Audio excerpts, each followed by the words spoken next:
Hey everybody, thank you for clicking on this video. I really appreciate your support. If you haven't already subscribed, please consider doing so. So today, for those that are new, what I do is I take electronic projects from old electronic magazines and I bring them to life. That's what I do. And if you're brand new, if you don't know anything about electronics, just hang in there and just follow along as best you can. And maybe some of this will make some sense. Anyway, I'm here to entertain more than to educate. And I have a lot of fun building these projects. So what we're going to do today is we're going to build a circuit, an amplifier, a cathode follower amplifier with tubes, because it's 1960.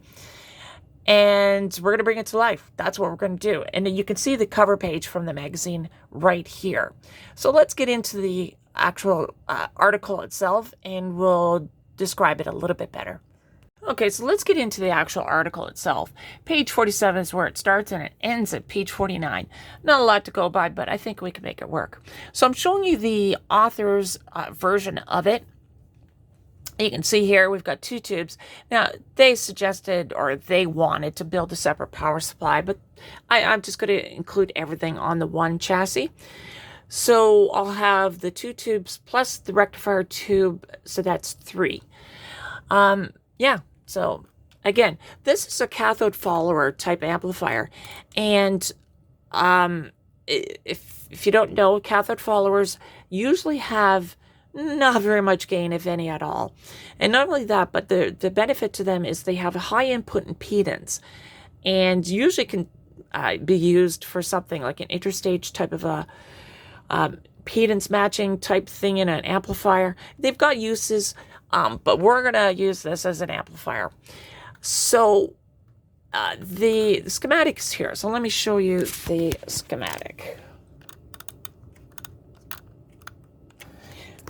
So there you go. And just right off the bat, the input, again, a cathode follower is very high impedance, and the output's going to be very low. And you can kind of see that there, 500 ohms, and that's impedance, not DC resistance. So anyway, the signal comes into J1. They've got this treble, they call it a treble boost. I'm not too sure where the boost is, but the input is going into the grid as per any plate type amplifier. It gets amplified, and then it goes to the next stage through a volume control. And again, it gets amplified through the plate. Everything's normal. And then we go into the grid of the 6v6. So that's the second tube.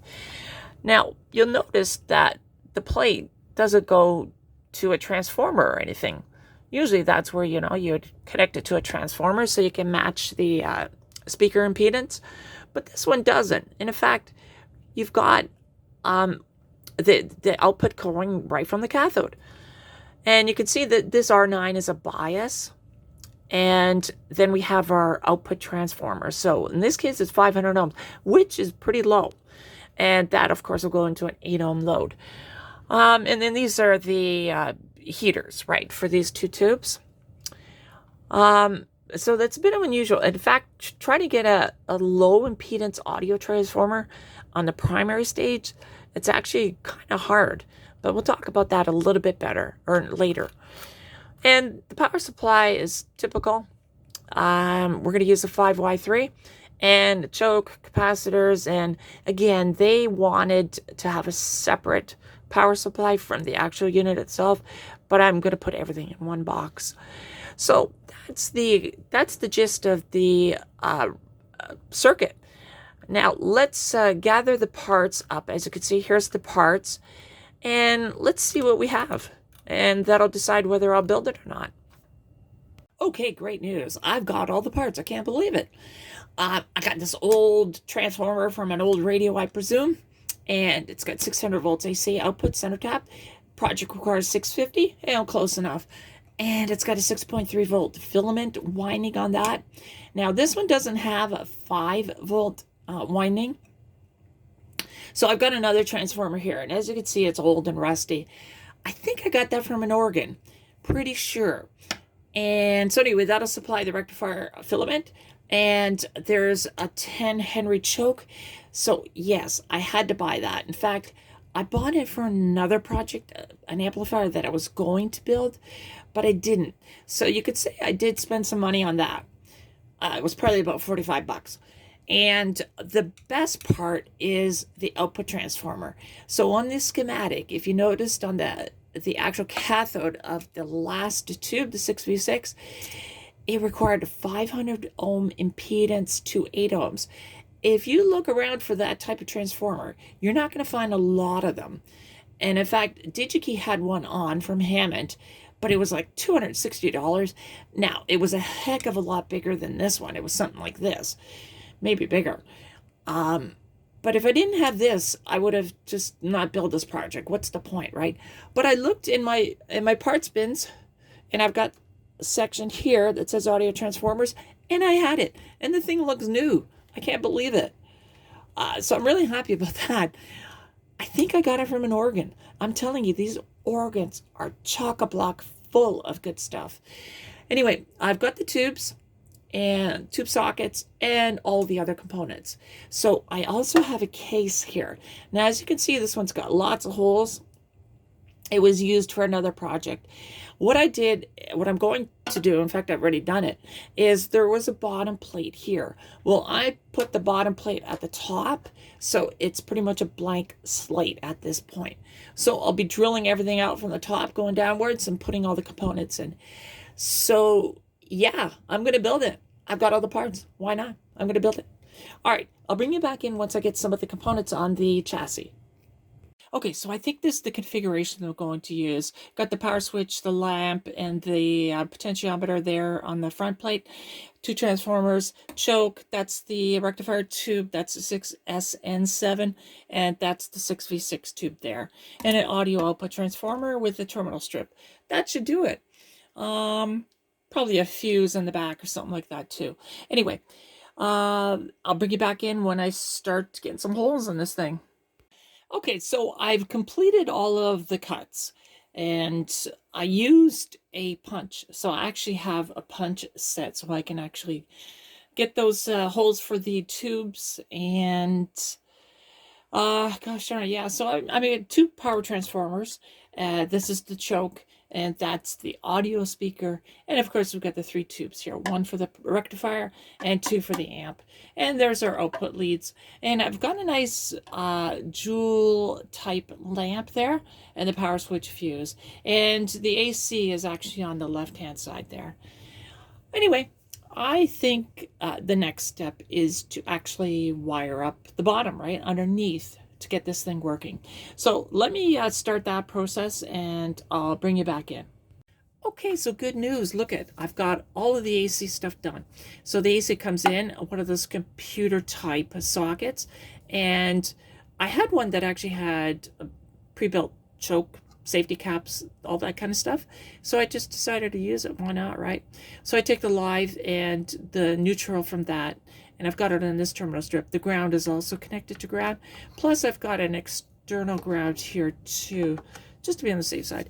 Anyway, yeah, switch or fuse switch and the live, the mains for these 2 transformers.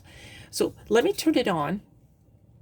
And if we look at the multimeter, oh, before we do this, if you're ever working with tube type equipment, just realize these things can kill you. I'm very careful. I'm not going to put the alligator clips on it when it's live. I'd rather have the power off and put the clips on and then turn the power on. So yeah, let me click or turn the power on. And you can see on the left there, I've got 635 volts. And that's about right. That's what we need for this circuit, I believe. Anyway, I do have my 5 volt for the heater. That's there. And this is the 6.3 volt heater for the 2 tubes here. And you can see I've got a jewel type light at the very top. So that's very retro. Yeah. So I think the next step for me is to probably work on the power supply. So I'll get that wired up, and then I'll bring you back in and we'll test that out. Okay, so I've got the power supply section all wired up and it works. I've already given it a try. I've got the rectifier tube in. In fact, I've got the other 2 tubes in also, because the power supply requires their filament voltage and it goes to ground. It's a whole long story. Anyway, let me turn the power on. And you can see the voltage is accumulating. I've got the dim bulb in, and I've got two of them in actually. Let me just take it out.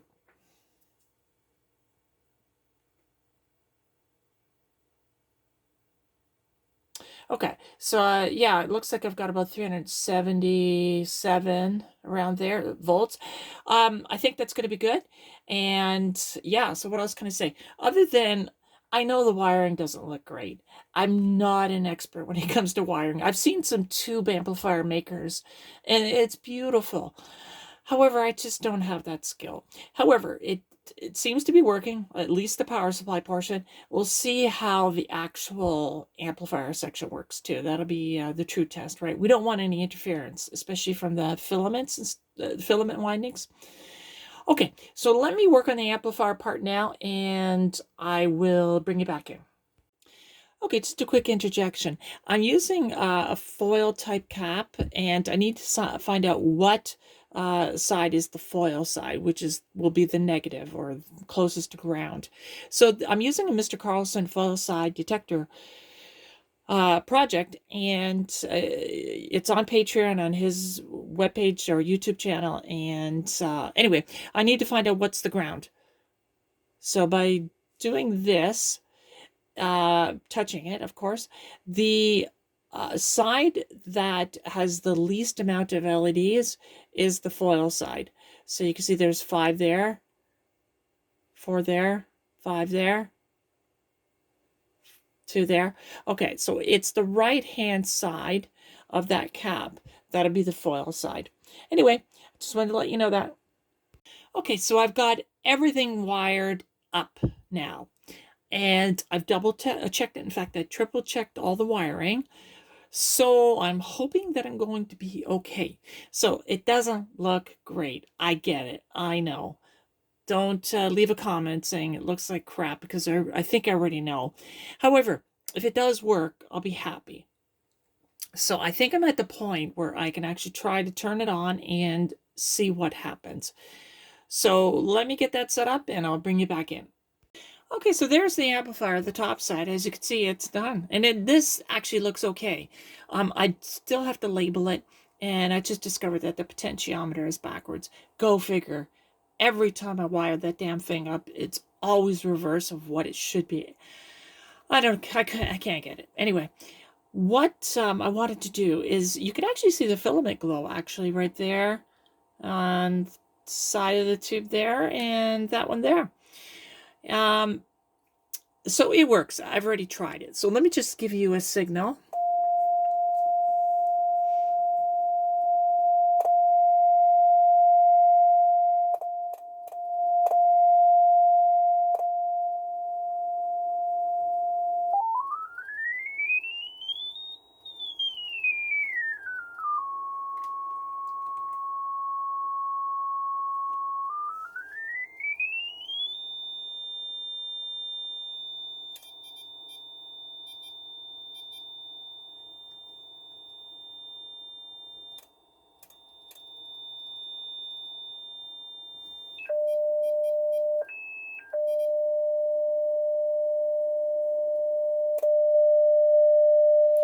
Now, if you're looking at the scope, yes, it's all wonky. Let me just turn this off. That scope, the scope is fine. It's my signal generator, the Regal. It's a piece of crap. Something's gone wrong with it. It's been getting progressively worse and worse as time goes on. I do have another homemade function generator, but that's kind of on the fritz too. So I'm in a bit of a quandary here. But anyway, you did see it work. And what I want to do now is we'll do some measurements, right? And I want to label it too, and reverse that potentiometer there at the bottom, just so I can have the volume or the gain go up accordingly. So let me do that and I'll bring it back in.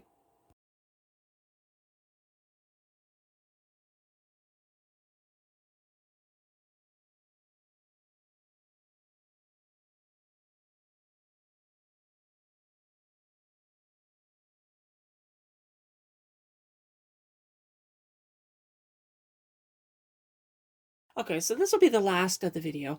I've got it all set up right now. That's my signal generator there. That's the amplifier. And there's the dummy load there. And I'm outputting 1 volt peak to peak from the signal generator. And I've got the scope connected to the output, which is the dummy load. And it's, what have I got? I got 1.6 volts. 1.6 volts compared to 1 volt. Well, that's not much amplification, is it? Well, as the title suggests from the article back from 1960, remember, this, well, according to the author, if you put 0.1 volt input, you would get 1 watt output. I'm not going to bother with the actual calculation of the wattage. At this point, I think I'm just going to end the video here, essentially. I knew ahead of time that I was not going to get much of an output. Yes, there's a 6S and 7 tube up front before the cathode follower, but I'm not getting that much gain from it. It's a pretty simple circuit. I know I got it built right, so I don't know why the author is getting 1 watt, and I'm sure I'm nowhere near that. But we all know, and I'm not an expert. I don't work on tubes a lot. There's clearly a lot more smarter people when it comes to tubes. But the very last tube, the 6V6, is configured as a cathode follower, and that a cathode follower has a gain of 1. So if anything, my amplification is probably happening in the on the first tube.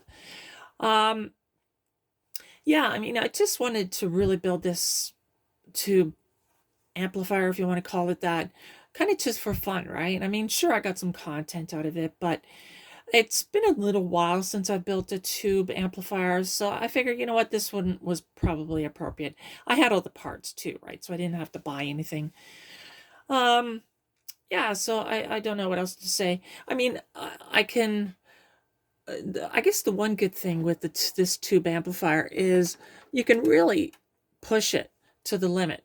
I have no idea what I'm inputting right now, but I've got 1, 2, 3, 4, 5, 6. I got about 6 volts coming out of it right now, and I just cranked the input. So I would imagine the input's maybe at about 4 volts right now. So tubes are very forgiving. Yeah, so if you came along this far, I appreciate you watching the video, first of all. And I think I'm just going to end it here. It works. I mean, I can go through the frequency range, and it's pretty good. In fact, let me go higher. We are losing some gain, but it's still, I don't even know what frequency I'm at this point. I don't have the frequency counter connected, but it's got a pretty good range. And other than my input or something in this lab is causing that sine wave to jiggle. I don't know what it is, but anyway, thank you for watching the video. I really appreciate it. If you haven't already checked out some of my other videos, please consider doing so. And hopefully I'll have another project for you next week. Thanks for watching. Bye for now.